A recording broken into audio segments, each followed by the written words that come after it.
అందరికీ మరణాతండి. బాగున్నారా? మహాపరిశుద్ధుడు ప్రభువైన యేసుక్రీస్తు వారు తన పరిశుద్ధమైనటువంటి కృపలో ప్రతిరోజు మనకు కాపరిగా ఉంటూ మనల్ని చూస్తూ కాస్తూ ఉన్నారు. ప్రియ స్నేహితులారా, ఆయన సంరక్షణలో మీరు సజీవులుగా ఉన్నారని నేను తలంచుకుంటూ ఉన్నాను. ప్రియమైన స్నేహితులారా, ఆయన ఆశ్చర్యకరుడు, ఆలోచనకర్తగా ఉన్నారు.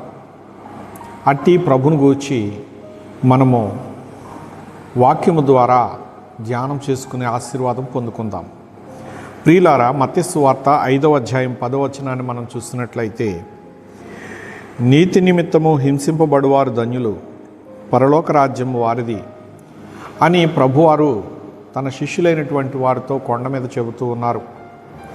ప్రియులారా, అప్పుడు విస్తారమైన జనసమూహములు ఆయన దగ్గరకు వచ్చారు. ఆయన ఈ మాటలు చెబుతూ వారందరి మీద దృష్టి ఉంచినప్పుడు పరలోకము నుండి ప్రభావము ఆ కూడి ఉన్న వారందరి మీద నిలిచింది. అందువలన వారు, ప్రియమైన స్నేహితులారా, 3 దినాలు సమయం ఎరుగని వారుగా ఆ మాటలే వింటూ ఉండిపోయారు. ప్రభువారు అలా చెబుతూ 3 దినాలు చెప్పిన తర్వాత ముగింపు పెట్టి, మరి 3 దినాలైంది, నేడు మీరు ఇక్కడికి వచ్చి అని చెప్పినప్పుడు వారు అంతా ఆశ్చర్యపడ్డారు. ప్రియమైన స్నేహితులారా, ఆ మాటల్లో ఈ చక్కని మాట మనం ఎంచుకున్నాం ఈరోజు. నీతి నిమిత్తము హింసింపబడువారు ధన్యులు, పరలోక రాజ్యం వారిదన్నారు. ప్రియులారా, యేసుక్రీస్తు ప్రభు వారి బోధలు మరి నీతిగల బోధలు. యేసు ప్రభు వారి నీతివంతులు. ఆయన నోట వచ్చిన ప్రతి మాట నీతిగల మాటే. ఆయన శిష్యులైనటువంటి వారికి మరి ఈ సంగతులను తెలియజేసి ఆయన ఏర్పాటు చేసుకున్న వారిని భూదిగంతాల వరకు సువార్త ప్రకటించమని పంపినప్పుడు, ప్రియులారా, స్టెఫెన్ గారు బోధిస్తూ ఉండగా ముష్కరులైన మనుష్యులు జ్ఞానులము అనుకుంటూ ఎంతో అహంభావంతో నింపబడి ఆయన్ను రాళ్లతో కొట్టి చంపారు. ప్రియులారా, వీళ్ళ కొట్టి చంపుతున్నారని ఆయనకు తెలుసు. అయినను ఆయన ప్రభువును చూస్తూ ప్రభు మాటలు చెబుతూ ప్రాణాన్ని విడిచిపెట్టారు. ప్రియులారా, అది నీతిగల మరణం. ప్రియమైన స్నేహితులారా, మరణమే ఆయన మీదకి వచ్చినా కానీ ఆయన ప్రకటించుతూ ఉన్నారు, సత్యాన్ని బోధించారు వారికి. ప్రియమైన స్నేహితులారా, అట్టి నీతిమంతుని కొరకు పరలోకమందున్న ప్రభుని లేచి నిలబడ్డారు. ఆయన్ని పరలోకానికి ఆహ్వానించారు. ప్రియ స్నేహితులారా, దేవుని మహాకృపను బట్టి అప్పుడు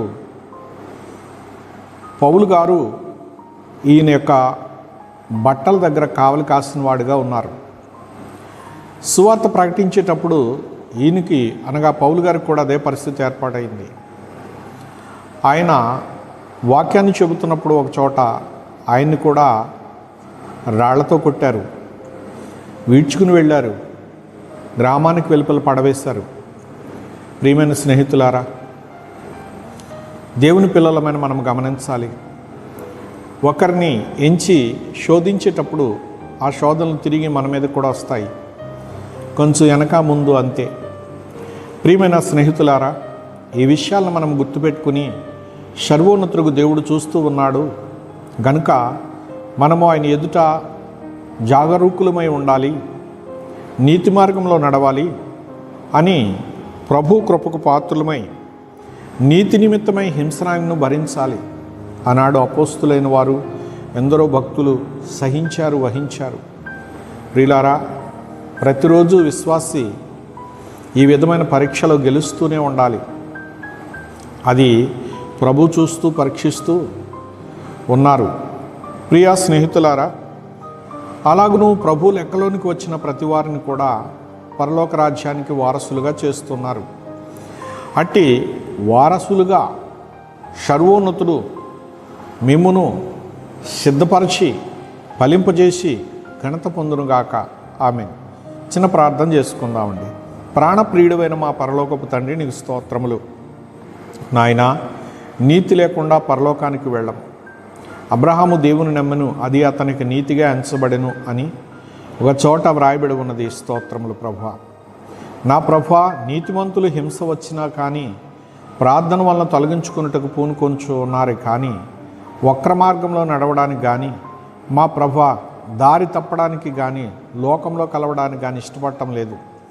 ప్రభు, ఇదిగో తండ్రి, లోకమును పెంటగా ఎంచినటువంటి మహానుభావులను మేము తలంచుకొనుచు నీతిని కాపాడుకుంటూ, భక్తిని కాపాడుకుంటూ, దేవునికి భయపడుతూ విశ్వాసంలో వర్ధిల్లుటకు ఇదిగో మా ఆత్మీయ సోదరీమణులకు సోదరులకు ప్రసాదించుమని, వారి బిడ్డలను వారు అంత చక్కగా పెంచి ఫలింపచేయనట్లు పరలోక రాజ్య వారసులుగా ప్రతి ఒక్కరిని మా ప్రభు ఇదిగో నీ ఆత్మను పంపించి తయారు చేయమని జీవాధిపతిగా యేసు ప్రభు చేతికి నా ప్రభువా నీ పోలికలో ఉన్న సర్వమానవులను సమర్పించుకుంటూ వేడుకుంటున్నాను పరమ తండ్రి. ఆమెన్. అందరికీ మరణాత.